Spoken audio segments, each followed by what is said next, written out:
We live in a world where every original story has to be censored, modernized, updated, sanitized, and adapted so that people can see themselves on the screen.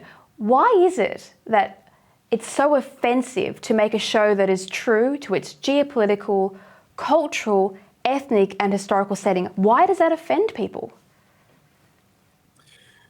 I think people are just too sensitive. I think we've, at least here in America, I'll speak for America, for the most part, we're a pretty affluent society, and there hasn't been adversity. We're just a couple generations past, or two or three, past the Depression. You know, my father was born in the Depression and lived in extreme poverty and worked his way up.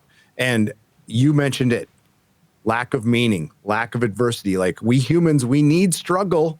We need struggle. We need to struggle through things, even if it doesn't have to be a huge struggle. But and I think kids today and adults today have a big problem with that. And they just, instead of like having an exchange of ideas, they want to put their fingers in their ears and go, no, I don't want to listen. And it's now gotten, it's gotten progressively worse over the, last couple decades. And now we're seeing the culmination of it.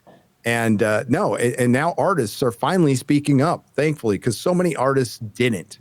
And that was the biggest problem. But like, we're starting to have some breakaway, and even liberal artists are starting to mention like, hey, this is getting bad. We're writers have contacted me and say, I'm scared to write. There's certain things. I'm self-editing now. And that is the death of the story. And that's something we've had since we painted on cave walls. Okay. Stories have been part of our lives. Mythology has been part of our lives. We need it. And it's utterly being destroyed. So hopefully it gets saved. It gets picked up through independent spheres, or one corporation wakes up. I mean, Elon's been a blessing. You brought him up. He exposed so much over the last year. I think it's the best $40 billion he's ever spent. So I'm glad it was his money.